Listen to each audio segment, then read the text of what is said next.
Саулармысыз, хөрмәтлеләр, без вакыт әйткәнчә без бүген тагын бергә кеше гомерендә хәтердә җуелмас вакыйгалар бихисап. Мәсәлән, балачак хатирәләр дисеңме, мәктәп еллары, имтиханнар, тәүге мәхәббәт утында янулар, олы юлга аяк басу, беренче тапкыр манзарада төшү, беренче спектакль, бик күп ул хатирәләр. Шунысы кызык. Кичә нәрсә булганын хәтерлисезме? Дусларыгыз белән нәрсә турында сөйләшүегез һәм көн дәвамында нинди кызыклы хәлләр булуы истәме? Без синең белән кичә манзара алып барганыбыз төгәл истә. Дөрес. Заман безне алга инде. Исәнмесез, мөхтәрәм тамашачыларыбыз. Вакыйгалар агымы көннән-көн үзгәреп тора. Бу агымның дулкыннарын тотып калырга өлгерик. Чөнки заман кешесенә мәгълүмат шиксез күп. Хатирәләрне яңарта якты киләчәккә өметле адымнар белән атлыйк. Менә әлегә хәтле әтинең үзе кадаплаган капкасы исән.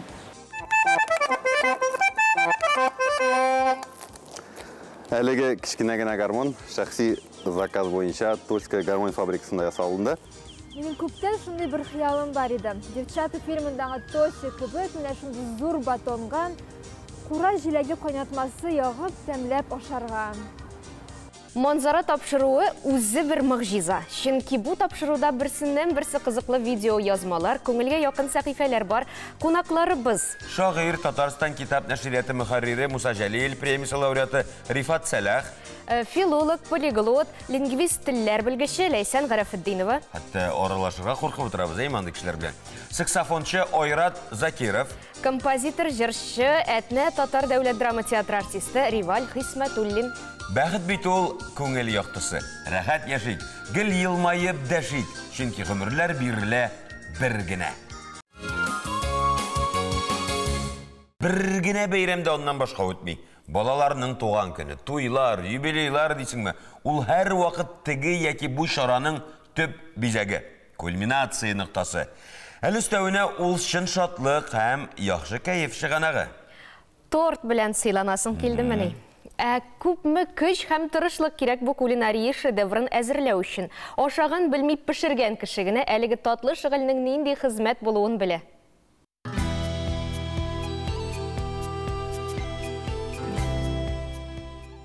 Менә шундый торт килеп чыксын өчен ПП торт 2 шоколад дип атала. 2 рәтле инде бу. Безгә кирәк булачак 200 грамм творог, 100 грамм коймак, 100 грамм сөт, 75 грамм сахар, песок, 15 грамм кофе, какао и желатин 15 грамм. Менә шуларның бөтенесен блендерга салабыз, и шуннан әйләндереп ясарга була бик осат кына бу тортны. Иң беренче желатин безнең хәләл, специальный хәләл желатин алабыз. 15 грамм желатинга 75 грамм су салабыз и аны җибетергә куябыз. Ул безнең пока буларны ясаганда җибеп торырга тиеш. Менә шундый сыйкча, ул күпрәчәк бераздан.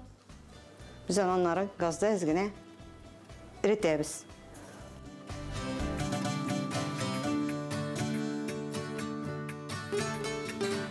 Башлыйбыз. Беренче творог салабыз.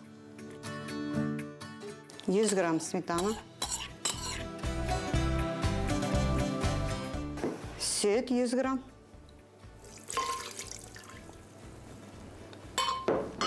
И 25 грамм какао.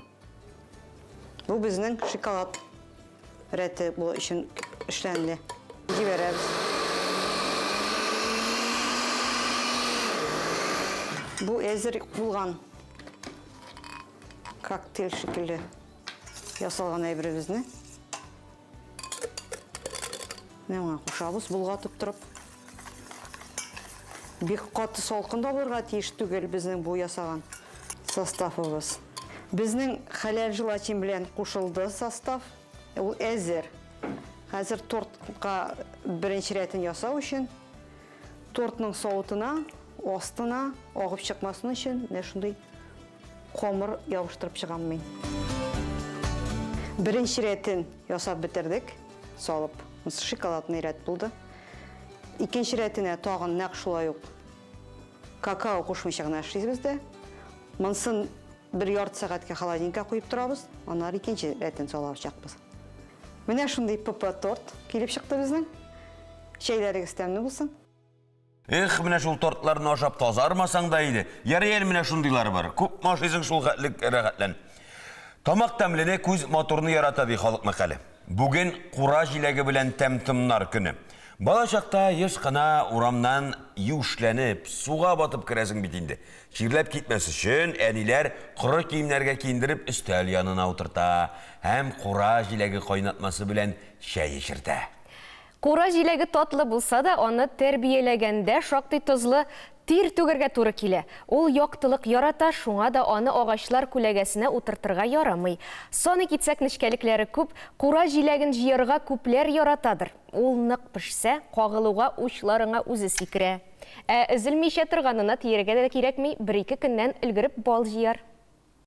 Минем күптән шундый бер хыялым бар иде. Девчата фильмындагы Тося кебек, менә шундый зур батонга кура җиләге кайнатмасы ягып, тәмләп ашарга.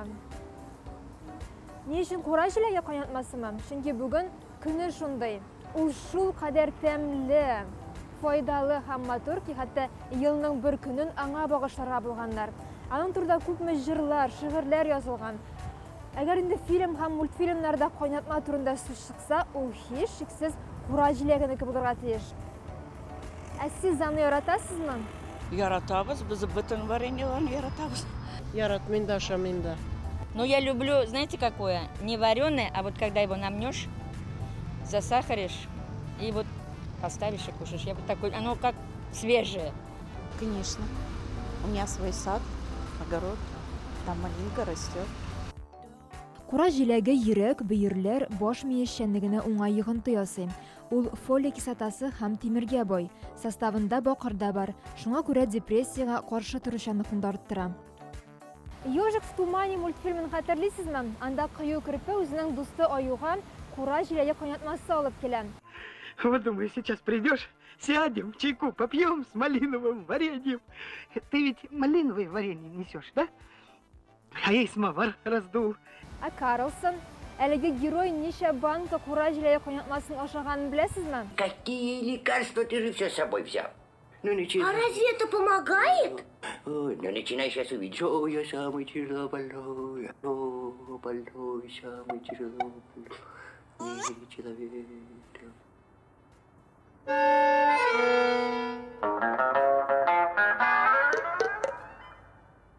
Ну как? Там еще осталось немножечко варенья. Нет, варенья нет. Что, нет совсем варенья? Ни капельки? Нет. Жаль. Кура җиләге исемен ел сайын кино индустриясында бирелә торган премия да йөртә. Оскар белән бергә Золотая малина дигән премия да бирелә. Аңа иң начар фильм, режиссер эше, актер уены яисә сценарий лайык була. Рус эстрадасында Ягода малина дигән җырны барыбыз да яхшы белән. Ә менә татар эстрадасында кура җиләгенә багышланган җыр бармы? Әлбәттә. Кура җиләк тәмле була, кызарып пешкәч кенә, сөюеңә ышанырмын бер кушып үпкәч кенә.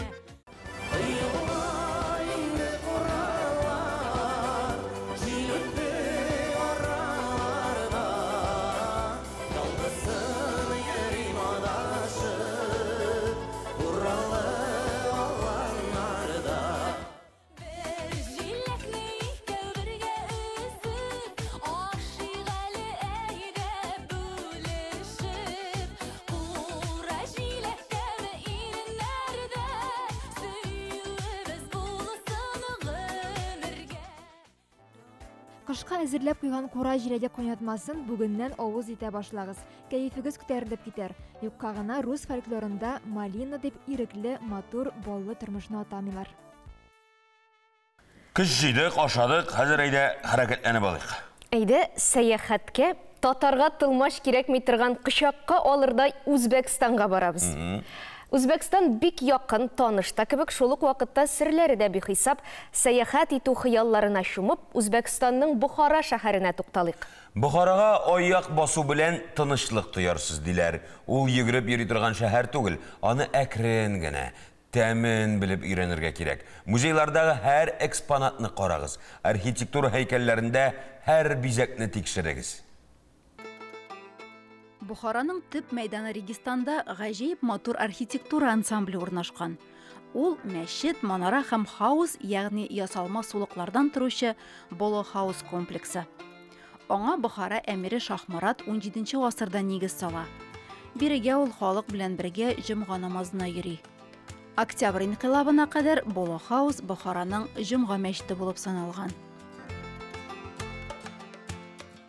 2 гасырга якын мәчет манарасыз, айвансыз була. Айван ислам архитектурасында 3 яктан дивар белән уратып алынган һәм 4нче яктан ачык аркалы бина. 1917 елда архитектор Ширим Морадов ярдәме белән комплексның тышкы кыяфәте үзгәрә. Гыйбадәтханәнең кышкы һәм җәйге өлешләре бар. Айван баганалары агачтан ясалган һәм сталактитны хәтерләтә. 20 багана түшәмне тотып торырга ярдәм итә. Уеп ясалган бизәкләр бер кемне дә битараф калдырмый. Аларга карап хозурланырга һәм осталарның эшенә сокланырга гына кала. Бүгенге көндә дә Боло хаус Бухараның истәлекле урыны. Мәчетеннән дә руханилар өзелми. Боло хаусдан ерак түгел Пои Калян архитектура ансамбле урнашкан. Комплекста Калян манарасы, Калян мәчете һәм Мири Араб мәдрәсәсе урын алган.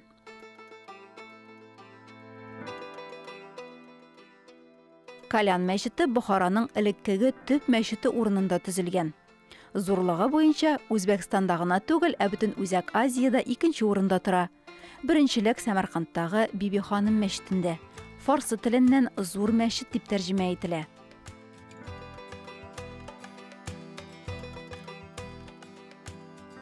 Гыйбадәтханәнең гөмбәзе шәһәрнең башка кырылмалары өстеннән күтәрелеп тора. Шул рәвешле төп мәчетнең әһәмиятен ассызыклый.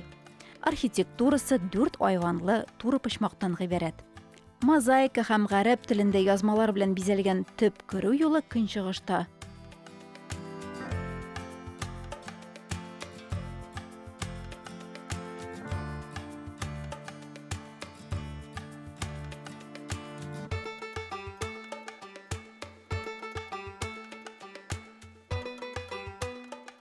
Көнбатыш диварда Мәккәгә юнәлеш күрсәтүче михраб, ул да бизәкле.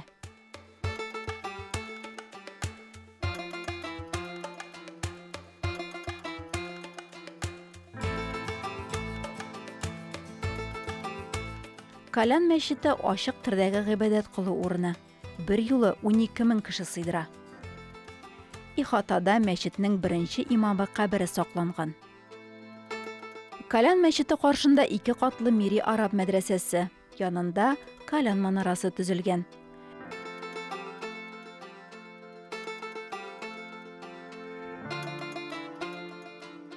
Икенче исеме Зур Бухара манарасы, мәйдандагы иң борынгы бина. Ул 1127 елда Арслан хан тарафыннан төзелгән һәм 900 ел эчендә бер тапкырда ремонтланмаган. Аның биеклеге 46 метр ярым, нигезенең диаметры 9 метр. Манара бай итеп тигез һәм кабарынкы кирпечләр белән бизәлгән.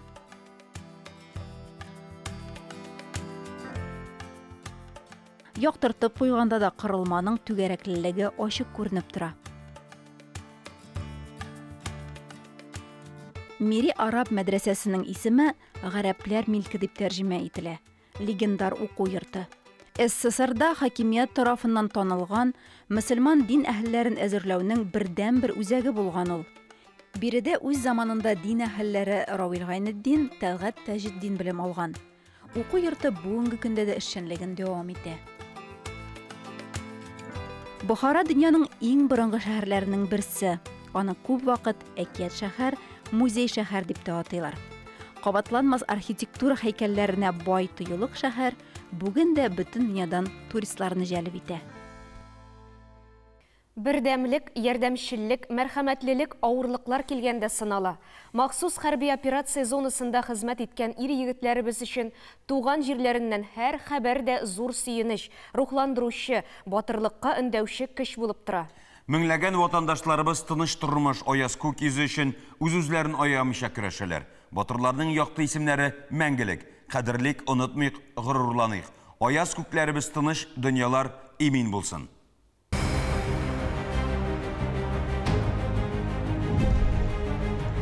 Олег Геннадьевич Сорокин, хәрби дәрәҗәсе өлкән лейтенант. Вазифасы рота командирының хәрби сәяси эшләр буенча урынбасары. Олег Сорокин дошман белән бәрелештә 10 сугышчыны һәм 1 БМП-2-не юкка чыгара. Оборонаны оста оештыру нәтиҗәсендә аның төркеме 5 пехота машинасын һәм 15 дошманны тармар итүгә ирешә. Олег Сорокин төне буе дошманны тоткарлап, безнең хәрби көчләргә куркынычсыз урынга күчәргә мөмкинлек бирә. Нәтиҗәдә 200-дән артык Россия хәрбиенең гомерен саклап кала. Каһарман шәхсән 2 пикап 20 дошман сугышчысын юкка чыгара. Һәлак булганнан соң Олег Сорокин батырлык ордены белән бүләкләнә. Россия президенты Владимир Путинның карары белән Олег Сорокинга Россия герое исеме бирелде. Без каһарманнарыбыз белән горурланабыз. Татар халкы гомер-гомергә җир эшкәртү, икмәк үстерү белән шөгыльләнгән. Чөнки икмәк ил тоткасы ул. Ипине зурлап халкыбыз икмәксез алтын тавы башында да ачка үлүең бар дигән. Димәк, кеше ипине алтын, көмеш кыйммәтле ташлардан өстен куйган. Хуш исле, күпереп пешкән, түгәрәк икмәк китердәп торган. Ул туфракта күкрәп үскән батыр, горур ир-егетләребез урып җыйган, мәрхәмәтле хатын-кызларыбыз куллары аша үтеп, өстәлгә килгән икмәк.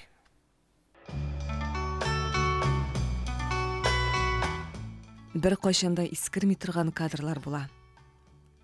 Телевидение фондын карап, нидер эзләп утырганда, шул язмалар килеп чыга да, онытылып, шуларны карап утырасың. Бигрәк тә икмәк белән бәйле кадрлар битараф калдыра алмый. Белмим, шәһәр кешесенә дә шулаймы икән ул, әмма авыл кешесе өчен каныннан аерылмас бер билге, символ ул икмәк. Күзе белән генә түгел, җаны белән таный авыл кешесе икмәкне.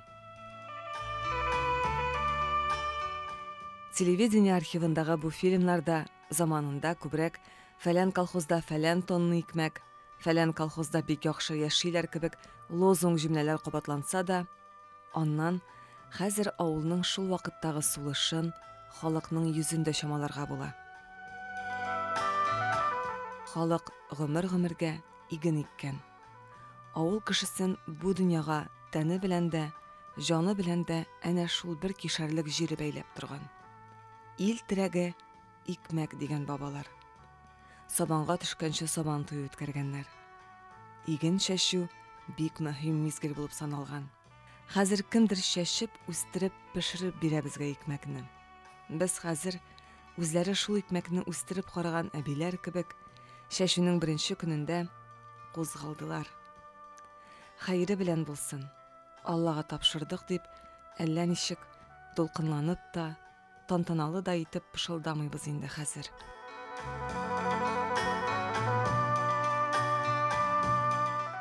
Бәлки без әллә ни уйламыйбыз гынадыр хәзер. Әмма сизгәнсездер, өйдә табында күпме генә нинди генә ризык тулып торса да, ипи булмаса, күңелгә үк бушлык тоела. Ә бөек ватан сугышы елларын искә алсак, тылдагылар таң беленгәннән алып, кояш батканчыга кадәр җиргә иелеп, урак урган. Җирдә үскән һәр үсемлек ул камил матурлык. Җирдә эшләгән кеше дә матур була. Әйе, аның кулындагы тамырлары бүртәеп чыгар, тәне талчыгыр, йөзен җил кисәр. Әмма ул мәнле, мәгънәле карашлы, тирән җирчыклы, әмма нурлы йөзле, матур кеше булыр.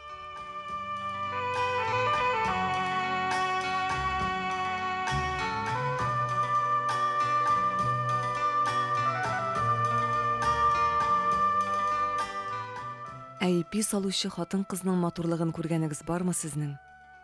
Чөнки ул мизгелдә кешенең күңелендә кер калмый. Ипи салу ул паклый торган гамәл.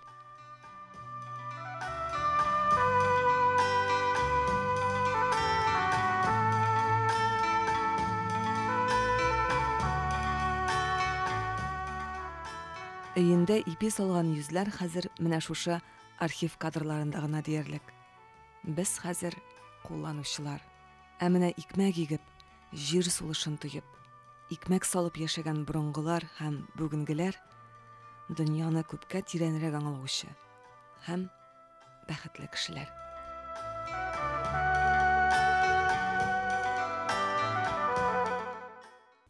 Татарстанда 2023 ел милли мәдәниятләр һәм гореф-гадәтләр елы дип игълан ителде. Шул уңайдан халык сәнгать кәсепләре осталары тарафыннан Татарстанның шигелгән картасын төзү проекты гамәлгә ашырылды. Әлеге акция Татарстанда күп милләтле халыкның бердәмлеген ныгытып, иҗади үсеш һәм декоратив кулланма сәнгать өлкәсендә эшләүче осталарны җыйды. Казанда осталар республика күләм Татарстанның шигүле картасы проектын тормышка ашыруның соңгы этабы буларак, шигүле картаның 45 кисәген беркетеп, бер бүтән итеп берләштерделәр. Татарстанда тәүге тапкыр Татарстан Республикасының шигелгән картасы акциясы узды. Анда Җөмһүриятебезнең 43 районы һәм 2 шәһәреннән шигү осталары катнашты. Татарстан картасының фрагментларын бер бүтән тукымага җыйдылар. Сложилось такое некое общество, да, сообщество, даже сказать, вышивальщикской республики Татарстан. Шушы вакыт эчендә Татарстанның шигүчеләр берлеге барлыкка килде дисәк тә була. Алар арасында оста шигүчеләр белән бергә бу эшкә яңа алынучылар да булды. Иң мөһиме теләк иде. Катлаулы, әмма кызыклы эш бу елның февраль аенда ук башланган. Проект дәвамында эскизны җыю һәм төзү, җепләр, төсләр сайлау, рәссам, осталар белән киңәшләшү тукталмаган. Һәр муниципаль район төбәкнең данын күрсәтә торган элементларны тасвирларга тырышкан. В этом проекте я вышивала Чистопольский район, карту Чистопольского района. Әлеге проектта мин Чистай районы картасын чиктем. Төрле техникалар кулландым. Никольский соборы, Нур мәчете, Чистай гербы, шулай ук данлыклы Восток белән Бетар сәгатьләрендә чиктем. Хәзерге вакытта осталар шәхси тупланма һәм туган якны өйрәнү музейларында сакланучы борынгы сөлгеләрнең күчермәсен ясый. Һәр районның үзенә генә хас булган тегү, шигү алымы бар. Шул үзенчәлекне алар сөлгеләрдә дә чагылдырырга тырыша. Татарстанның картасын барладык, чиктек, хәзер шуннан да бөтен дөнья картасын тулыландырып йөрүче милләттәшебез белән дә танышып үтик. Ул филолог, күп телләр белүче Ләйсән Графетдинова. Ләйсән, ассаламу алейкум, хош килдегез. Ва алейкум ассалам. Нишхәлләрегез? Аллага шөкер. Менә бөтенебезгә дә билгеле, мәгълүм бит инде бик матур әйтем, мәкаль бар, үз телеңне белү ул горурлык, чит телләр белү ул байлык. Ничә тел беләсез? Сер булмаса. Мин барлыгы 6 тел беләм. Бу әлбәттә туган тел дәрәҗәсендә белгән татар теле белән рус теле. Кебек башкаларында беләсез? Юк, аларын башкаларын туган тел кадәр түгел, ләкин яхшы беләм ия. Мәсәлән, инглиз телен, инглиз телен, төрек телен, корей телен һәм гарәп телен. Татар телен яхшы белсәң, төрекнекен бик тиз өйрәнәсең диләр. Дөресме бу? Дөрес дип әйтер идем, әйе, чыннан да, чөнки татар теле белән төрек теленең грамматикасы да бик якын. Охшаш сүзләре дә күп, чөнки төрки телләренең уртак тамырдан килгән сүзләре, хәтта фарсы һәм гарәп теленнән татар һәм төрек теленә кергән сүзләр дә күпсе уртак. Шуңа күрә, чыннан да берәр нинди төрки тел белгән кешегә төрек телен өйрәнү бик җиңел. Аннан соң икенче урында нинди тел өйрәнү ягыннан җиңелрәк дип әйтер идегез? Татар телен белгән кеше өчен. Әйе, үземнең тәҗрибәдән чыгып, корей теле дип әйтер идем бәлки. Чөнки ул да Алтай телләр гаиләсеннән дип санала. Татар теле белән төрки телләр белән туганда, шуңа күрә корей теленең дә җөмләдә сүз тәртибе татар теле белән бер үк. шулай ук грамматик конструкциялары да охшаш. Мәсәлән, без сүзләргә килеш кушымчалары, күплек сан кушымчалары өстәп ясыйбыз икән. Корей телендә дә шулай ук сүзнең ахырына кушымчалар өстәлеп ясала. Кинолар, дорамалар карап кына өйрәнеп буламы? Юк, кызганычка каршы алай гына булмый. Әлбәттә, сүзләрне өйрәнеп була. Көндәлек тормышта еш кулланыла торган сүзләрне истә калдырып була, дорамалар карап. Ипитус күпме тора дигән сүзләрне белсәң инде, аштан үлмисең инде. Ну, аларны бәлки сериаллар, дорамалар карап өйрәнеп буладыр. Тел сагында булучылар гомумән бик кадерле, ә менә шушы телләр өйрәнүгә сезне кем этәрде? Ничек шулай өйрәнергә булдыгыз? Һәм гомумән ничә яшьтән өйрәнә башладыгыз телләрне? Телләрне башта мәктәптә өйрәнә башладым. Ләкин инде чынлап та телләр белән кызыксынып китүем мәктәпне битергәннән соң булды. Бу гарәп теле белән башлады. Казанда Мөхәммәдия мәдрәсәсендә көндезге бүлектә гарәп телен өйрәндем. Һәм миңа бик ошап китте бу. Яңа тел, яңа мәдәният, башка илдәге кешеләрне аңлый белү. Һәм инде мин үзлектән башка телләрне дә өйрәнергә теләдем. Һәм иң беренче үзлектән өйрәнгән тел инглиз теле дип әйтер идем. Үзлектән хәтта.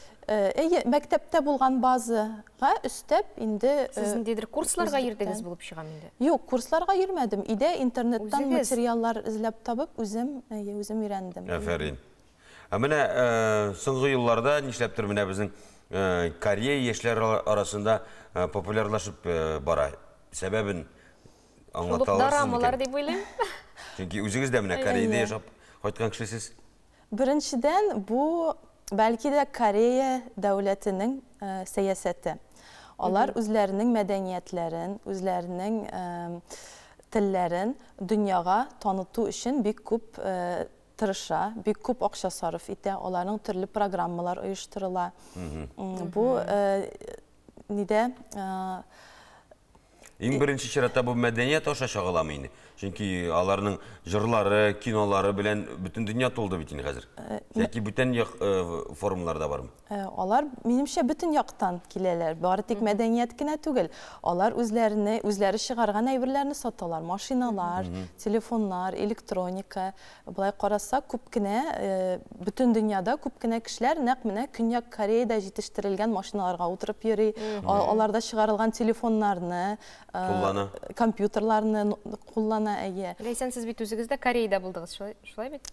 Узган ел Кореяга барып, бер семестр укып кайттым. Үзләре чыгарган әйберләрне алар үзләрендә кулланалармы? Кулланалар, Иләрендә куллана торган электроника үзләренең илләрендә чыгарылган электрониканы кулланалар. Ул брендларны без бөтенебез дә беләбез, кычкырып әйтә алмыйбыз бит. Сезгә менә шундагы Кореяда туып үскән кешеләр белән танышып, аралашып, хәтта менә инде җылы мөнәсәбәтләр урнаштырырга мөмкинлек булдымы? Яки сез бары тик шул укырга килгән башка илләрдән килгән кешеләр белән генә аралаштыгызмы?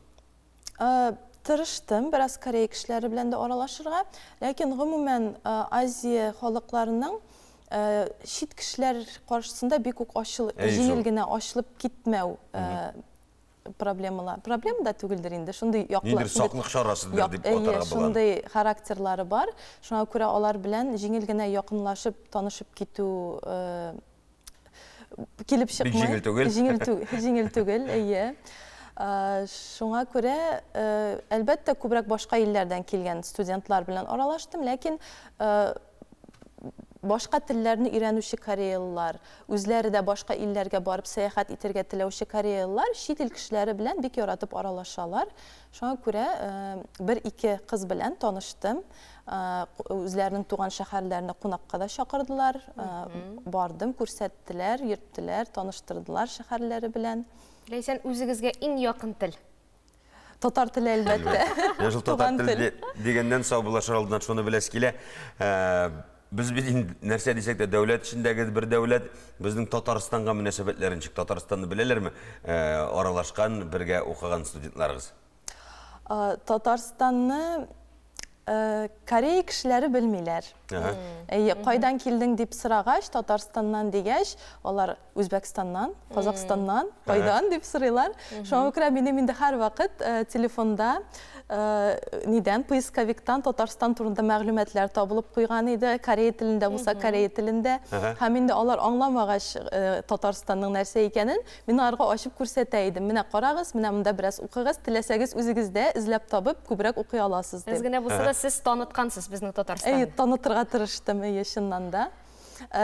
Башка илләрдән килгән кешеләр, анда Кореяда, Урта Азиядан килүчеләр күп, Үзбәкстаннан бик күп студентлар килеп укый, Казакстаннан килеп укыйлар. Алар әлбәттә Татарстанны яхшы белә. Аларга Татарстан дигәч, аның кайда икәнен, нинди халык яшәгәнен, нинди телдә сөйләшкәнен аңлатып торырга кирәк түгел. Шуннан да кайда гына яшәсәм дә мең яшә Татарстан, Ләйсән кунакка килгәнчә рәхмәт. Яусы, сау булаш алдыннан бер сорау тагын. Менә шулай чит илләргә сәяхәт кылып, анда белем алып йөрер өчен кем булып эшләргә кирәк? Каян матди якны җитештереп өлгерергә кирәк? Хөрмәтле тамашачылар, әлеге сорауга җавапны сез ТНВ телеканалының социаль челтәрләрендә таба алачаксыз. Әлегә без филолог, күп телләр белүче милләттәшебез Ләйсән белән сау булашып Хәзер шәһәр кибетләрендә кием салымга 50-70% ташламалар диләр. Аны ташлама булгач шын бәясе күпме икән аның? Зур сәүдә нокталарында күлмәкләрнең күплегеннән башың әйләнерлек. Тик нәкъ менә үзең теләгәнне сайлап алу ансат түгел. Шулай булган сайын сайлау авыррак бит ул. Ансатта түгел икән, башта әйләнерлек булгач, йөрмик кенә инде әллә. Яңа кием кию һәр кеше өчен дә сөенечле вакыйга дип әйтүләреңне оныттыңмы? Бу күлмәк сине тагында гүзәл итә. Күлмәктән хатын кызның тотышы, эчке халәте, атлаулары гел икенче дисең бит син үзеңдә. Ярар, булсын, күлмәк, итәк, тик тез башыннан бик өстә булмасын. Синең вакытың җитте. Белеп ки, сәхифәсе Лилия Рәхимит, җәй көне ничек киенергә киңәш итәрсең икән?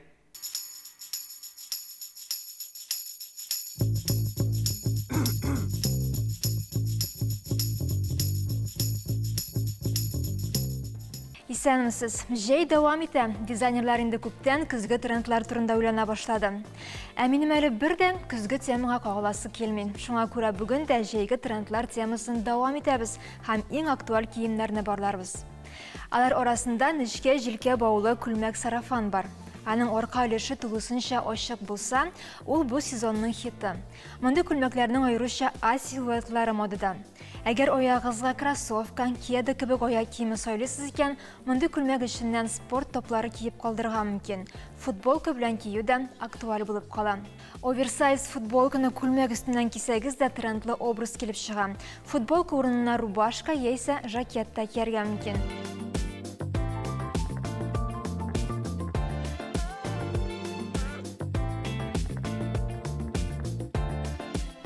Күпләрдә футболкаларның сыланып торганнары актуальмы дигән сорау туа. Әйе, әмма белеп кулланганда. Әгәр без аның өстеннән башка кием кияргә уйламыйбыз икән, образны 2000 еллар стилендә ясарга кирәк. Димәк, аска өлештә күләмлерәк киемнәр булырга тиеш. Мәсәлән, озын итәк, карго, баллон, парашют чалбарлар. Шулай ук мондый футболкаларның муен һәм җиң өлешләрендә контраст төстәге сызык булганнары модада. Топлардан мамык тукымалы бәйләнгән, үтә күренмәле поло актуаль. Мондый топларны шулай ук иркен чалбарлар, итәкләр, шортлар белән кияргә киңәштелә. Бу җәйнең иң модалы киеме мөгаен парашют чалбардыр. Ул универсаль кием, аны бик күп киемнәр белән туры китерергә мөмкин. Аеруча casual стилендәге образлар өчен кулай. Үкчәле аяк киемен сайласагыз, нәзакәтле образ килеп чыга. Аны аксессуарлар белән дә тулыландырырга онытмагыз.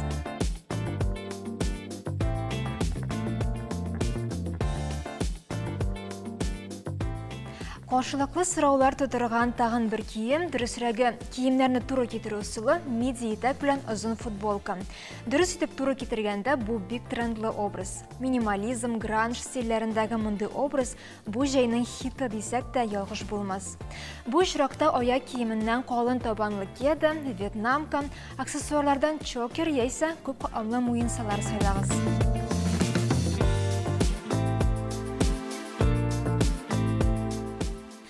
90-нчы еллар ретроспективасы бу җәйдә актуаль. Модалы киемнәр арасында оверсайз, берничә размерга зуррак булган шакмаклы ир-атлар күлмәге дә бар.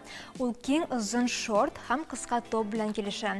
Шулай ук аны билгә бәйләп кую да модалы алым булып санала. Бүгенге менә шулар, саубулашканчы мода күрсәтүләргә дә күз салыйк.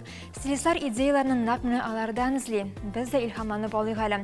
Алдагы видеоны танылган дизайнерларның круиз капсуласыннан җыйдым.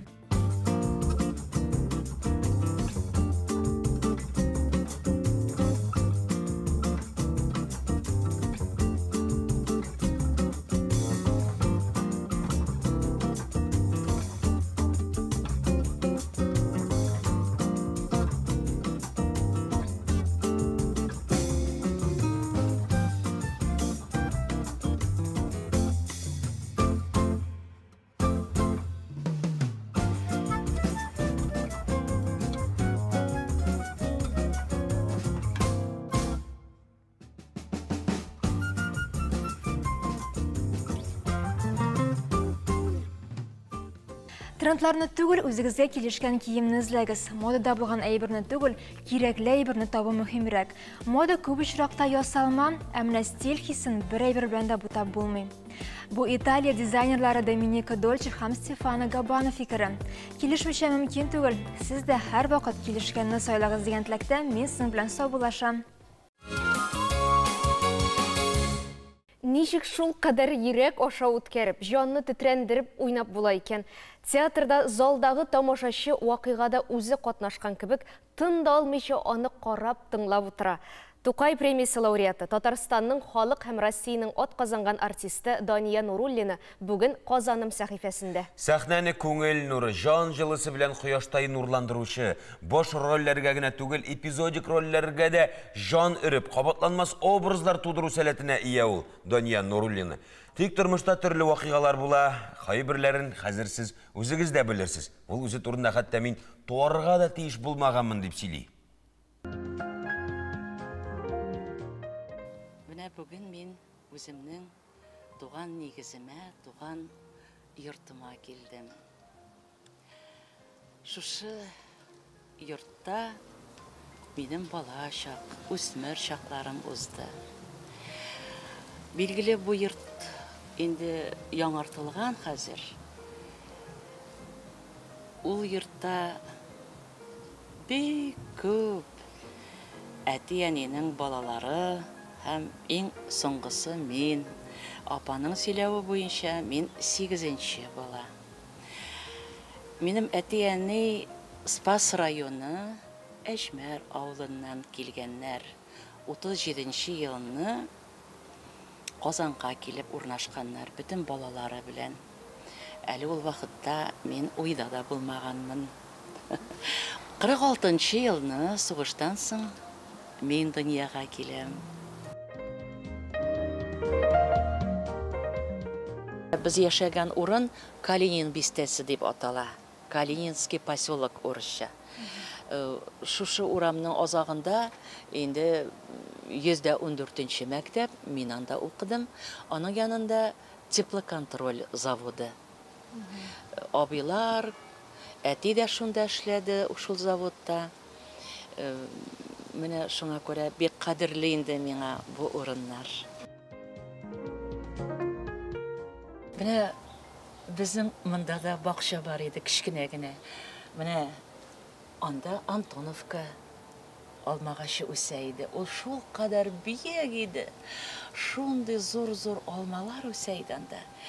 Менә әлегә хәтле әтинең үзе кадаклаган капкасы исән. Менә бу капкага карагач, үземнең бала чактагы елларыма әйләнеп кайткан сыман булам. Ай, бик хәтердә барсы да. Һәм әти искә төшә. Чөнки әтинең куллары тигән монда. Ә менә бу якта игә керә торган ағаштан эшләнгән бик бүйек капка һәм ишеге бар иде. Аннан инде аның капкасына бала чагалар туп бәреп уйный торган идек без. Менә әти бер сүз дә әйтми иде. Bütün балаларны ярата иде. Көне буе дың-дың капкага тупны бәреп уйный торган идек. Шират торалар иде бала чагалар. Нишләптер безнең ишек алды шул кадәр менә күңелле иде. Ишек алдында инде сарайда әти эш дагана ясап куйган иде. Әйдәгез балалары, капканы ачып куя да әти, балалар шираттырып дагана атыналар иде безнең ишек алдында. Менә күрәсез, бала жанлы булганнар инде. Төп йортта инде абыйның тормыш иптәше генә калды. Аның балалары аерым яшиләр. Менә мин инде киленебез янына һәр вакыт киләм. Бер дә ташламыйм мин аны. Ярдәм итеп торам. Бик кунакчыл, бик ягымлы кеше. Мин үзем бит әнидән 13 яшымда калдым. Әти үзенең яңадан тормыш кырды, башка кеше белән. Бу йортта без абый белән бергә калдык. Абый соңыннан өйләнде. Менә шул өйләнгән җиңгәбез әле берүзе инде менә шулай. Бик әйбәт кеше булды, Аллага шөкер. Әнидән соң мин бик юксындым, гел җылы идем сарайга кирип. Ул бит әле усал кеше булса, бик тагын да авыр булыр иде миңа. Ул менә шулай үзенең йомшаклыгы белән мине якын итеп, шулай без дус булып яшәдек. Киләчәкнең башы бүгенгедә нинди шатлык, картлык көнеңдә оныкларың сиңа рәхмәт әйтсә, матур итеп туган телеңдә. Шаянлылар безне кабат күчтәнәчләр белән сөендерәләр. Әни тотып карады да башымны минем. Авырыйсың улым, ятып тор, диде. Врач килде, дару бирде, терелер диде. 2-3 көннән дип басып йөгерер диде.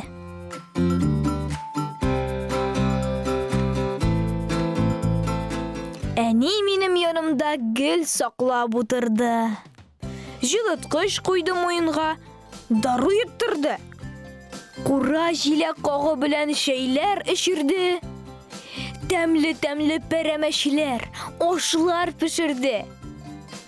Мин терелдем. Бер җиремдә авыртмы инде. Әни генә элеккечә көйләми мине. Тукта әле дим. Ширлим диеп, хәйләләп карыйм. Тагын иркәләним әле. Тагын сыйланыйм.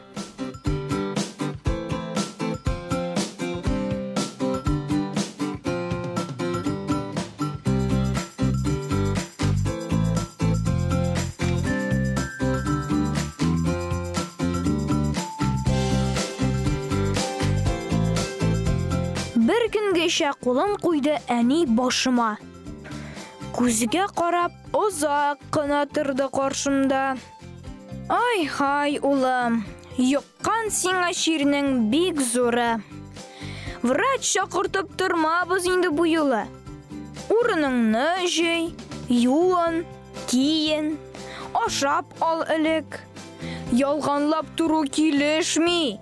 Син бит зур егет. Үткән инде. Бигрәк матур җырлыймы? Килешәм.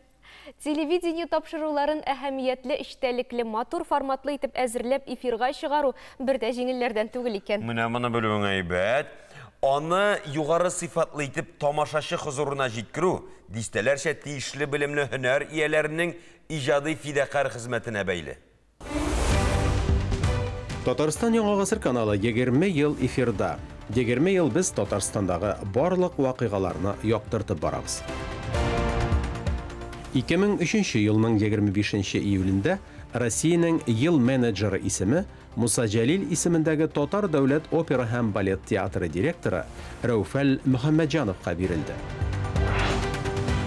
2015 елның бұл күнінде Қазанда спортның су түрлері бойынша дүния чемпионатының синхрон yüzу бойынша ярышлары башланып кетті. Тағын бір елдан шулық күнні Татарстан Республикасы Россия құраллы күчләре масштабында хәрби хисап ішін ұйыштыру бойынша мақтаулы бірінші орынға шықты.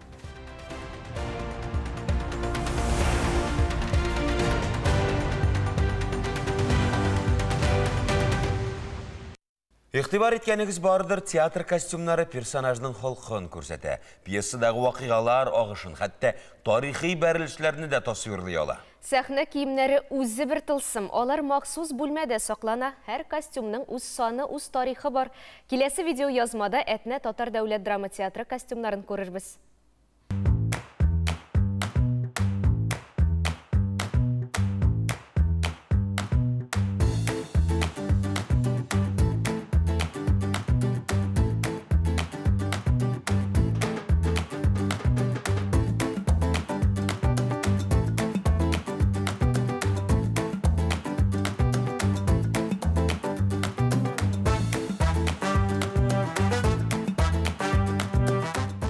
Әлгісі уақытта менің қолымда Жан-Батист Малердің әсәрі бойынша қойылған «Кірәктен сәнәк» комедиясында ойналған реквизит. Ол да болса біздің ол замандағы вейер болыр. Біз қазір шулық спектакльның главный тип героyының костюмына көшәбіз. Ол костюм енді біздің бик бай һәм бик матур итеп эшләнгән костюмнар. Бұл болыр біздің Журден абзабызның костюмы. Яғни, мәсәлән, ул рольны ойный безнең Татарстанның ат казанган артисты Марат Хабибуллин. Менә шушындыйрак костюмнар безнең инде шулай художник эскизлары буенча тегелеп, заказ белән эшләнелә, авырлары заказ белән, җиңелрәкләре үзебездә тегелә. Менә шушындый исполнениеларда уланы киеп, безнең шушындый комедийный ролен уйнап, башкарып чыга торган иде. Нишләп иде дип әйтәм? Ул спектакль әлегесе вакытта бездә сәхнәдә бармый. Бу спектакль инде хәзер безнең архивта. Заманында мин үзем дә сәхнәдә уйнадым, берничә рольләр башкардым һәм инде төп ролемне башкарган үз костюмым турында сөйләп китәсем килә. Мин анда Мирхәйдәр Файзинең Адашкан күңел спектаклендә Самат ролен башкара идем. Ул вакытта миңа 19-20 яшь чамалары иде һәм инде әлбәттә киеп күрсәтә алмыйм. Шуңа күрә менә безнең ул вакытта авыл малайлары татар спектакльләрендә инде гадәти булган шушындый күлмәкләр, шараварлар дип әйтик, гармон асып, кәләпүш киеп җырлап җөргән вакытларыбыз. Абузатлар, асылзатлар тизгин салып уйнамас. Ихлас белән сөйгән кызлар, барын юып уйламас. Әлегесе вакытта минем кулымда әлегенә яңа табадан пешкән яңа елга қойылған Шүрәлі трип әкиятінің костюмы. Әлбәттә Шүрәлі трип дигәч инде без қолға алабыз Шүрәлі костюмын. Иң беренче бит инде балаларга Шүрәлі, аннары соң Кыш бабай, аннары соң Кар кызы, шулай шундый персонажлар кызык була шикелле. Ассаламуалейкум. Ай, Шүрәлі. Яхшы уйнап кына максин.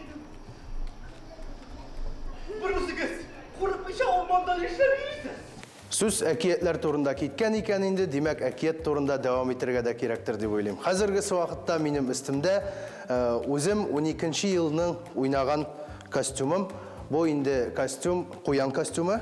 Күрәсездер инде кылаклары һәм дә кыйрыгы бар. Бу безнең шундый бик важный матур действительно костюмнардан җыри торган, ыстып-ыстып итеп сөйләшә торган куян иде. Менә шул. Бу костюмны biz уйнадык, бу костюмда уйнадык 2012 елда, шулай ук декабрьдә чыгардык бу спектакльне. Илгиз Зәйниевның Урман клуб дип аталган спектакль иде. Бу инде безнең зырлы һәм биюле, сундый күңелле спектакль булып чыкты. Капустинский! Кишерский? Якынлашып килүсе яңа еллар белән сезне, Капустинский әфәнде. Рәхмәт, үзегезне дә. Ага. Миңа фәзләкле Кишерский, миңа сазыр кабис. No. Әллә хәзер зырларыгызны Артистический әфәнде. Театрдан әлбәттә шул ук театрның, ягъни Габдулла Тукай исемендәге Әтнә дәүләт театры артисты, композитор Риваль Хисматуллин белән әңгәмә корырбыз. Чөнки ул бездә кунакта. Риваль, сәлам, хуш килдең. Хәерле көннәр, исәнмесез. Хәлләр ничек? Ярый, Аллага шөкер. Без синең менә инде артист эшчәнлегенә түгел, бүген күбрәк композитор ягына басып ясарга тырышырбыз. Җыр дөньясына гомумән ничек килдең? Беренче язган көең нәрсә этәргеч булды? Сөенечле вакыйгамы, ниндидер күңелсезрәкме, моңсумы, драмамы, фаҗигамы? Чөнки артист кешегә бу жанрлар бөтенсе дә якын һәм таныш булырга тиеш дип уйлыйм. Инде җыр сәнгатенә балачактан башланган әйбер. Көй язуга башланды. Миңа әни алып бирде синтезатор. Беренче тапкыр бик зур хыял иде минем. Һәм кулыма эләкте журналда Фәнис Яруллин шигырьләре. Һәм менә училищеның беренче курсы бу. Һәм шунда мин шул шигырьләрне почти барысына да көй яздым. Алай гына түгел, мин бу җырларны әле Фәнис абыйның үзенә тыңлаттым. Һәм Фәнис абый шады, өмет бар синдә энем диде. Һәм менә бу сүзләрдә инде этәргеч булды. Син консерваторияны тәмамлаган егет. Шулай драма артистларының менә тавыш мөмкинлекләре опера артистларыныкыннан айрылса да, андый ук булмаса да мөмкинлекләре, шулай да алар. Кем әйтте аны сиңа? Драма артистлары бөтенесен дә башкарала. Менә аның эчтәлеген драма артистлары әйбәтрәк ачып бирә ала. Сез шундый фикердәме? Ну, драма артисты ул ах итәрлек җырламаса да, ул җырчыны уйный ала. Опера җырчысы ах итәрлек җырламаса, җырласа да, ул бернәрсә дә уйный алмый. Бу кишле һәм каты чагыштыру булды. Ну, драма артистының аңлаган кеше дөрес аңларга тиеш. Вокаль мөмкинлекләре бар икән, инде спектакльдә инде җырны җырлап кына түгел, уйнап та калса фикерне җиткереп була. Синең җырлы рольләрең турында сөйлә әле. Миңа үземә җырлы рольгә караганда җырсыз рольләрем күбрәк ошый. Миңа җыр бойда җитәрлек, минем тормышымда Аллага шөкер. Менә соңгы үткән сезоннарда булды безнең Гөлүсә Батталова, безнең шагыйрәбезнең беренче пьесасы буенча куелган Җомга базары дигән спектакльдә төп рольдә уйнадым мин. Менә ул җырлы роль иде һәм күптән түгел чыкты безнең Акчарлыклар дигән спектакль, анда шулай ук җырлы роль. Һәм шулай ук безнең театрда бик күп булды концертлар. Ул концертлар белән Россиядә гына түгел, Россиядән чыгып та Кыргызстаннарда булдык, без братна концерт белән җырдык. Шулай концерт форматы да бар бездә. Училищеда вокалист, консерваториядә вокал буенча белем алып та ник драма артисты юлын сайладың? Бу ниндер язмыш борылышларымы, яки синең менә юк җырчы буласы килмәү теләгеме? Гәрчә син җырчыга уксаң да. Җырчы булмау, буласы килмәү теләге ул менә киләрне ничектер ныклап менә шул эш белән шөгыльләнгән башлаганнан соң башланды. Миңа бүгенге көндә чыгып җырлауга караганда, мәсәлән, көй язу күбрәк рәхәтлек бирә. Театр ул мин бит халык театры вакытыннан ләктем. Беренче ролемә Мулла спектакле чыгарылды, уңышлы булып инде безнең шуннан соң дәүләт театры булып китте. Менә шунда уянган мәхәббәт һәм ул Риваль, хәзерге заман тыңлаучысын ничек җәлеп итәргә? Хит языр өчен нишләргә кирәк икән? Бармы аның берәр сире, рецепты? Миңа калса юктыр. Бүгенге көндә халыкны ничектер шаккатыру бик авыр. Чөнки җырчылар бик күп, бигрәк тә теге җырчы булырга теләүчеләр бик күбәйде. Менә элек мәсәлән, теге элекке җырларыбыз, халык җырлары инде ул теге бормалы шундый озын булса, аның янында бит инде теге Тары җире киндер җире дигән җыр бар. Тары җире киндер җире, тары җире киндер җире. Һәм бүгенге көндә тамашачы теге бер инде телле юнәлешләргә бүленсә дә, күбрәк менә шундый җиңел җырларга игътибарын күбрәк бирә кебек. Менә синең репертуарда да бит менә шуны инде үзең китереп чыгардың. Әңгәмә вакытында нишләптер менә озын дип менә салмак, моңсурак темага багышланган көйләр күбрәк. Яки без шул тары җире кебекләрен синекен белеп кенә бетермибезме? Андыйлар да бар инде ул. Бар, юк түгел, ләкин мин бар күбрәк шул лирик җырга басым ясыйм, чөнки менә ул андый җырларда ниндидер татар моңын кулланып, аның бормалары, мелизмнары белән мәгънәсен күбрәк ачып була. Эшләп була. Һәм менә андый җырлар күбрәк булып, менә халыкны шул яккарак җәлеп итә алсак, бик әйбәт булыр иде, чөнки бу инде киләчәк буын эчендә һәм татар моңын саклап калу өчен дә. Амин. Менә бит. Бөтенесе дә белеп эшлисең икән. Без белмичә генә килеп чыгадыр дип уйлаган. Шул әнинең бүләк иткән синтезаторга әйләнеп кайтыйк та, синең җырыңа күчәрбез. Менә бит күп кеше инде кемдер менә фортепиано артына яза, синтезаторда, кемдер инде күбрәк эстрада өчен җыр өчен булганнары, күбрәк баянда язучылар да бар бит инде. Син музыка уен коралы белән иҗат итәсеңме? Башыңда туамы яки шундук нота язып көйне иҗат итәсеңме? Төрлечә була. Ну күбрәк минем әле дә менә шул синтезатор ул, әле дә аңа әле 17 яшь. Субханалла. Дәү булды. Хаман шунда эшлим, баянда да язганым бар, былай гына да язганым бар. Бүген безнең манзара тамашачыларына нинди җыр бүләк итәсең? Тары җире, киндер җире дисәк, күңелле була диме? Ләкин юк, яраннарыңда сине сагына дигән җыр, Филус Хисаметдинов сүзләре. Бу җыр бүгенге көндә Филус Кахиров репертуарында, үзенең тарихы бар, ул махсус язылган җыр. Аның турында киләсе тапшыруда сөйләшербез. Бу җырның композиторы танышмысың сиңа? Әйе. Беләсеңме кешене? Ул Реваль Хисмәтовны түгелме? Шул, ие. Әйдә, менә шуны тыңлар вакыт җитте. Манзара сәхнәсен без Ревальгә тапшырабыз, рәхим итеп тыңлагыз.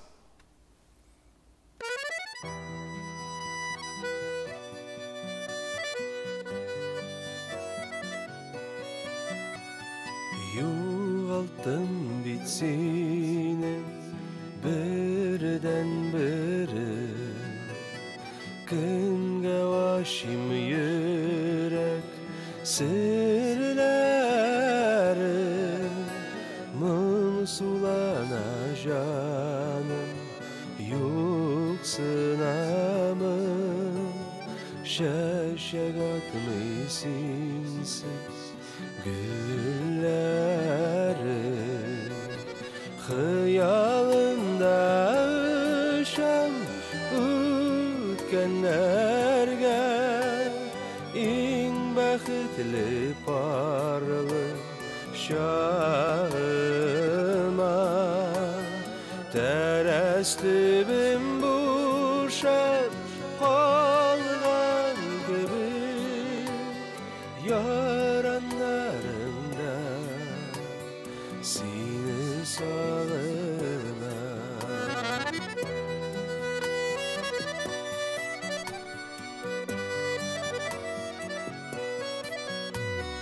Yıldızlarga qarab muңaямы, bir yalgızım qalgan çağımda, göz aldımda nazlı qaraşlarım, sen yaşıysın bəğrim canımda. Xıyalımda uşam ütkənlərgə, iň bəxtli parlı çağıma. Tərəz tübü buşab qalğan kebir, yaranlarımda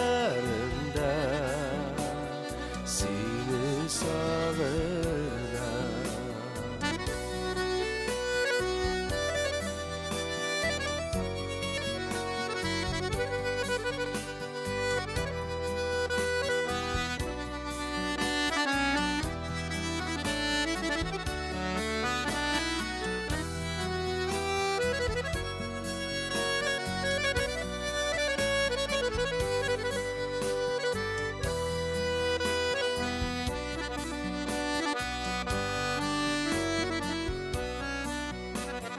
Матур үттік тұрмыш юлын бірге, йылдызым сен көңілім көгінде, жандарыма нурлар серпіп яндым, жан жылымны тыям бүгінде. Xıyalımda uşam ütkənlərgə, iň bəxtli parlı çağıma. Әстімі бұшат қалған кебір яранларында сені сағына яранларында сені сағына яранларында seni sağına. Ay, əfərin, subhanallah. Rival Xismatullinga rəhmətlərimizni yaudırıb, biraz xislərimizni tərtibkə ketirir üçün. Илюса Хужина, Ильмира Жәлилова, Миләүшә Хайруллинаны нәрсә берләштергәнен беләсеңме? Ей, моны кем белмейді.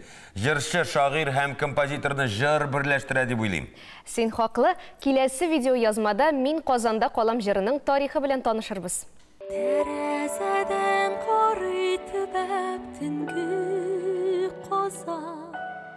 Дөнья йоклый, мин сиңа җавап язам. Иң еш бирелә торган сорауларның берсе, ул ни өчен мин Казанга кире кайттым? Һәм ихластан сезгә әйтәсем килә, шушында кайтуымның сәбәбе ул минем йөрәгем сайлап алган урыны. Әлбәттә, чит илдә минем профессиям өчен бик киң һәм зур уңышларга ирешергә була. Ләкин минем йөрәгем Казанда күбрәк җырлый. Мин халкыма җырлыйсым килә. Мин халкыма хезмәт итәсем килә. Минем туган телемдә җырлыйсым килә. Бу иң төп максатым минем. Менә аның бер сүзе, мин инде сорагач аннан, ни өчен син бүген Казанда? Ни өчен син? Сиңа бит дөньяның бөтен ишекләре ачык. Сиңа дөньяның бөтен сәхнәләре, сәхнә түрләре ачык дигәндә, ул миңа әйтте. Мин өйгә кайтканда, мине өйдә татар телле балаларым каршы алырга тиеш. Һәм шушы сүз мин үзем бу әйбер турында уйланганым юк иде. Кешеләр булай уйлыйдыр дип тә уйлап караганым юк иде минем. Һәм менә шушы фикер минем тынлыгымны алды, тынлыгымны. Һәм мин инде юл буе шушы сөйләшүдән кайтканда, юл буе минем башымда татар булыр минем балам, татар булыр минем балам. Мин Казанда калам дигән юллар инде ул мин өйгә кайтып җиткәндә бар иде.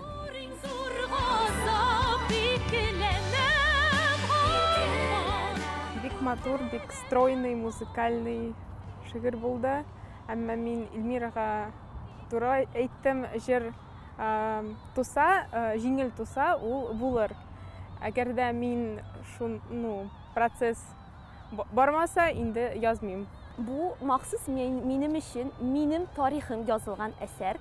Һәм бу шигырьне беренче тапкыр укыганда, миңа Илмираны җибәрде. Мин башта утырып еладым. Чөнки монда мин үземне күрдем, үземне сиздем, тойдым. Һәм иң зур сорау иде, ул ничек мине туя алган. Бу инде минем йөрәгемнең бәлки шундый үзенең әсәрен табуы дип әйтимсең.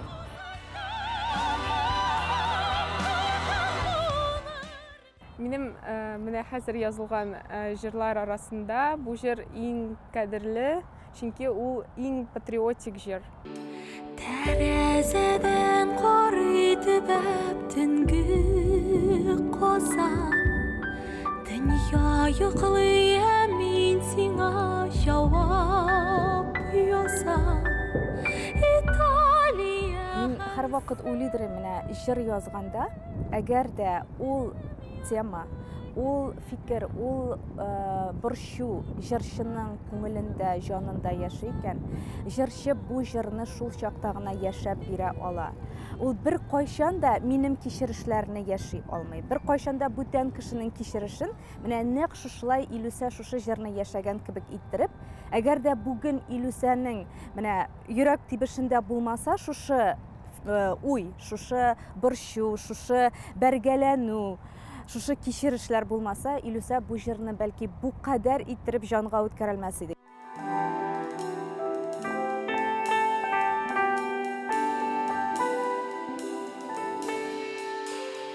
Қонақханаға рахмет етіңіз. Уақытта еткенше бізде қонақта Татарстан китап нәшрияты мұхаррири, шағир, Мұса Жәлил премиясы лауреаты Рифат Сәләх. Рифат сәлем, қош келдің. Исәнмісіз. Біз міне әлігіне үшлі тандемнан шықтық. Мен Қазанда қаламында Илюса Қожина, Илмира Жәлилова, Милеуша Хайруллина.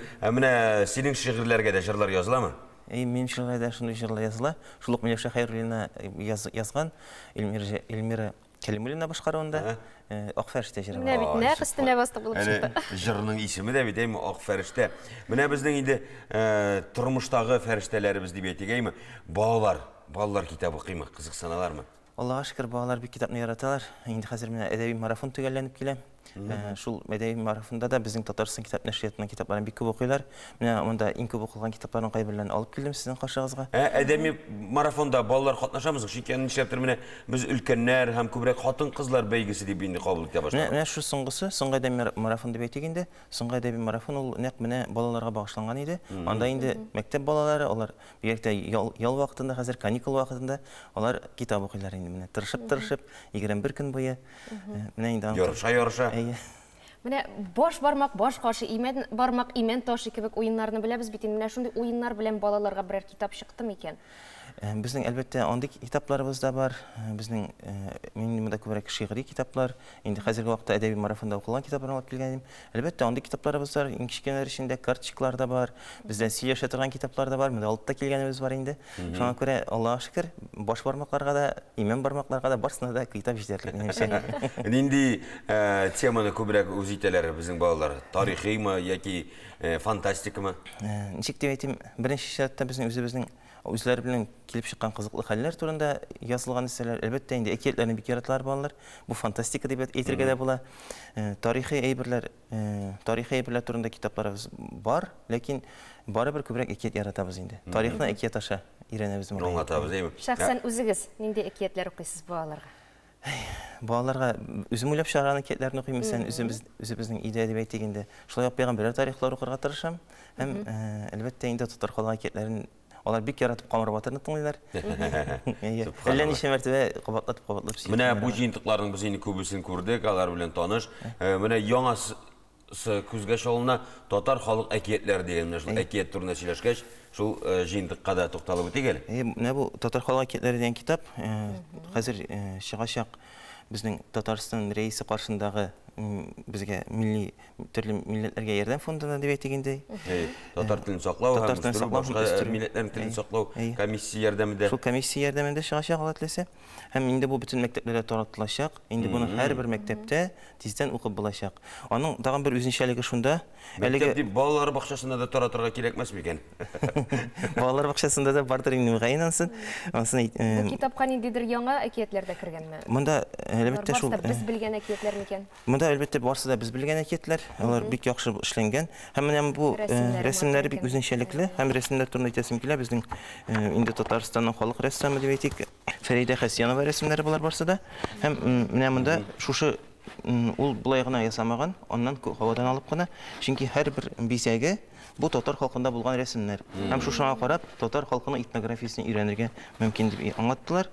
Менә шуңа күрә менә шундый бик затлы күз явын алырлык материаллар сугарылган инде. Менә монда чалмалары бөтенесе уйланып, бөтенесе ниндидер кемдер шул карафукс сөйләвеннән язылып, алынып, шуннан өйрәнеп ясалган. Юк, монда тәрҗемәләр юк, бу чын татар халык әкиятләре. Монда бар тик татар халык әкиятләре генә. Афәрин. Менә шушы җыентыкларны барлар өчен материал кайдан туплана? Ул бездә бармы инде яки яңалар языламы? Нинди материалларга басым чыгана кайдан? Монда әлбәттә инде безнең гомергә җыйган Ленар Җамалтдинов төзегән китапларны кулланабыз. Әлбәттә безнең дип әйтик, башка кешеләр җыйган безнең фондларыбыз бар дип әйтик. Шулардан барыбер менә бу әкиятләр чыгарганда аларны күпмедер редакцияләп, күпмедер балаларга яраштырып, чөнки кайбер очраклардан да бик куркыныч эпизодлар да булырга мөмкин. Алар ничектер йомшартып, менә шулай итеп эшләнә торган китаплар бар. Монда инде ниндидер қорқыныш, ненде балағызға психик травма естірған ебірлі болмасқа тиіш қалады десем. Біз міне бөлеке шақта деп айтығында өскенде қалың яшіл тышлы татар халық әкетлері антологиясы бар деймін. Міне аны ашып оқысаңында нендегіне қорқыныш жоқ. Өтірген, ошаған, башын үзген, қолын ошаған, тігісін үзген, аяғын үзген. Бұл елан келіп буған. Андай әкетлер қазір бек шығарылмайдыр енді. Әлбетте, онда арасында бар енді, онда шушаңа ишаре бар, шундай қаллерге, лекен түптігел міне шулай үзген деп, әйткен деп, олар болмасқа тиіш. Міне бейт. Міне бірсі еске түсті. Бүрі елан аю қозғалалар, елғаймы ойуны да алдылар, бүрін де алдылар, бір-бірсін ошылар, түлкі қайлекер болып үстін қалып шыға. Шыл, наян түлке кеті олай ма? Рифат. Балаларымыз ұшанай ма? Солай. Рифат қонаққа келіп, мінә шулардың барысында бейне-бейне аңлатуың үшін рахмет яусын. Шыннан да әлігі басмалар барысы да біздің балаларымыздың көңіліне.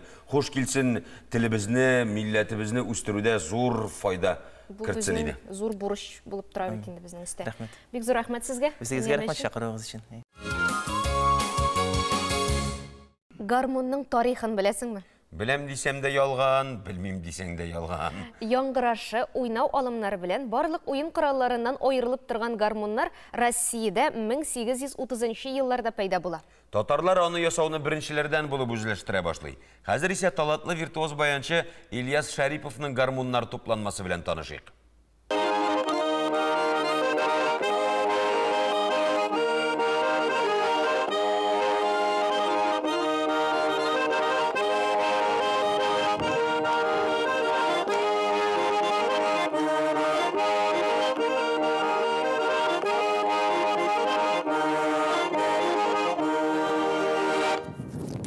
Менің қолымда біздің татар халқының ең яратқан ойын құралларының бірісі, ол әлбәтте тальян гармоны.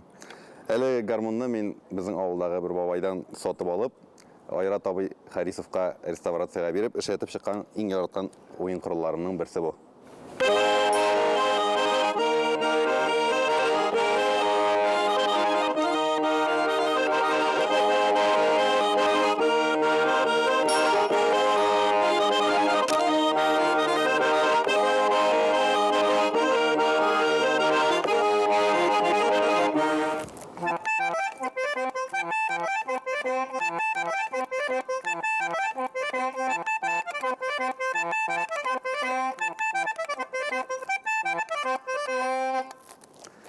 Әлігі кішкенегіне гармон шәхси заказ бойынша Тульская гармон фабрикасында ясалынды.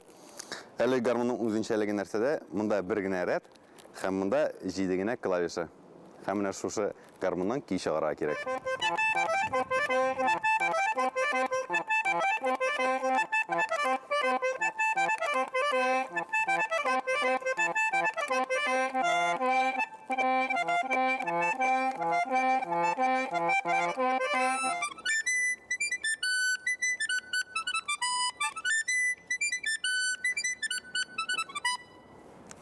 Әлігі гармонның музыкантлар арасындағы отамасы, бұл гармон черепашка деп атала. Жиді клавишылы. Мұның өзіншеліклі яғы нәрседе, гармонны тортқанда бір тауыш шығара, япқанда екінші тауыш. Әлігі гармон шулай шәхси заказ бойынша Семен Блинов исемлі мастерда ішәтілді.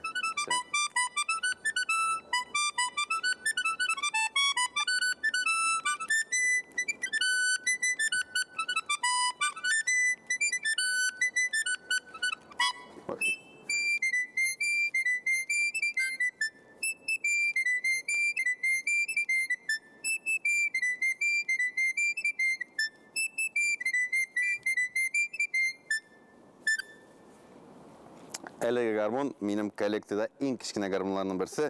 Мұнда 4 кіне клавиша, һәм шулай тартқанда бір тауыш шығара, япқанда екінші тауыш шығара. Әлігі гармон ғұммен болған ең кішкене гармонларының бірісі бұл. Ғұммен алғанда баяншы болу тіләгі ол менің әтейімнің бек зор қиялы еді, һәм мен әтейінің қиялын шыңға ашырдым. Һәм білесің, неге сен баянны яратасың деген, баянны, гармонны яратасың деген сұрауға мен түгел жауап қана бере алмайм, чөнки ол нешіктір көңіліңдегі болған бүтін мұңларыңны, хислеріңні, бүтін шатлануларыңны шығару бір ұсылы. Һәм бұлар барлық менің ойын құралларым, алар менің ғаилә дусларым, гаилә әгъзалары кебек хис итәм аларны. Аларсыз инде мин алга таба үземнең тормышымны күз алдыма да китерә алмыйм.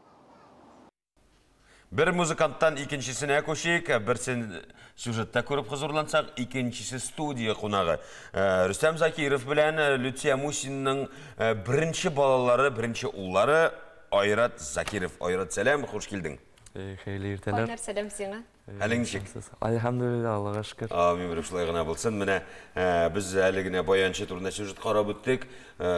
Көп ир егітлер, татар егітлері баян ойын құралына қызықса, сен нешлеп тұрып саксофонны сайлағансың. Сәбәбі? Сәбәп, 4-5 яшымда телевизор алдында жүгіріп жүргенде, шул бір алтын әйбір ұшап кетті. Шул барман көлән көрсәтіп, менә бу әйберне телим дип, әни шуны истә калдырды да, музыкаль мәктәпкә бирделәр мине. Шуннан соң башта блокфлейта да өйрәттеләр, аннары инде 12 яшымда саксофонны бирделәр. Кемнең қолында булган икән ул алтын мотор әйбер? Синең өчен эталон булып кем тора? Хәзер эталон шул бик илһам биргән шөгыльләнергә кеше Артур Маузер. Вот, мин аның уеныңны күреп, шул бик каты илһам бирде миңа. Сез булай тормышта аралашасызмы? Тормышта шул быел аралаша башладык. Шул яннан бик күп сораулар сорый идем, ул һәр сорауга җавап бирә иде. Бик кешелекле, бик простой кеше. Менә татар егетләр арасында саксофонда уйнаучылар бездә күпме Татарстанда? Ничә бармак белән генә санарлык түгелме? Белгән кешеләрдән бармак белән генә санарлык, атак җитәрлек алар. Шул просто кешеләр белеп бетерми, күренмиләр алар, кемдер күренәсе килми. Ни өчен сәбәбе? Ни өчен бу инструментта уйнау бер караганда популяр кебек тоелса да, аның хәл дәрәҗәдә түгел? Шул кешедән тора инде, кемдер күренәсе килә, кемнеңдер күренәсе килми. Шул кемдер оркестрда ярата утырып уйнарга теге күренмичә, кемдер инде беренче планда концертларда шул артистлар белән йөрергә ярата. Минемчә, саксофонда уйнаган егет башка уен коралларында да уйный аладыр кебек. Караган бармы? Уйнап караган бар. Шул кларнет, мин нидә тубада да уйнап караган бар. Тынлы уен кораллары иде. Тынлы уен кораллары. Менә мин дә уйный алам инструментсыз. Син нәрсәгә дә эшләй белмисең икән аны. Нәрсә булды бу? Прощание славянки. Yok, нинди инструмент? Не туба. Менә бит. Армияда хезмәт иткәндә, без беләбез синең әле күптән түгел армия сафларында да исән-сау йөреп кайтуыңны, музыкант булу, сиганчиктә булса, уңай яктан тәэсир иттеме, файда бирдеме? Уңай яктан тәэсир итте. Оркестрда да утырдым дигән. Оркестрда түгел инде, анда 50-гә 50 оркестрда да булдым. Шул һәм армейский ниләрне инде эшләгән идем.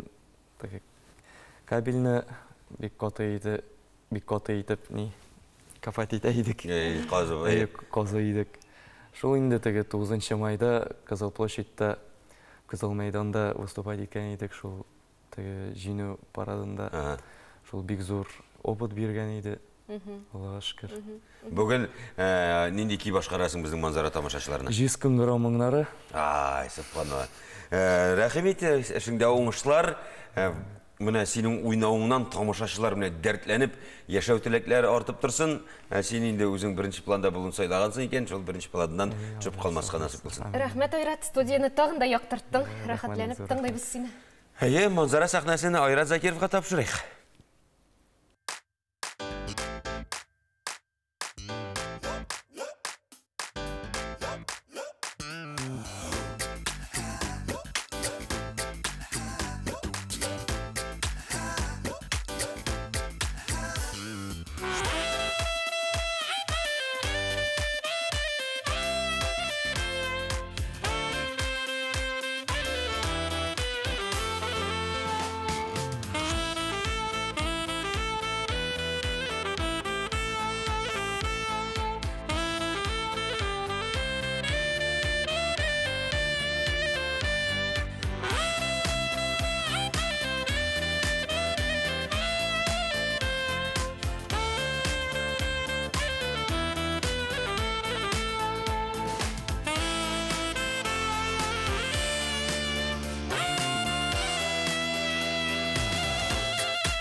Әфәрин. Айрат Закиров. Бик зур рахмат. Иртәнге уятқышқа мұны қойсаң, айма. Күні бойына жетерлік дәрт энергия белән йокыдан уянашақсың. Бик зур рахмат безнең музыкаль күчтәнешләребезгә. Нәрсә генә дисәк тә, biz bugün 3 saat davamında уйларыбыз белән нәкъ сезнең хакта идек. Хөрмәтле тамашачылар, сез дә матур кояшта елмаюыгыз белән бөтен дөньяны яктыртыгыз.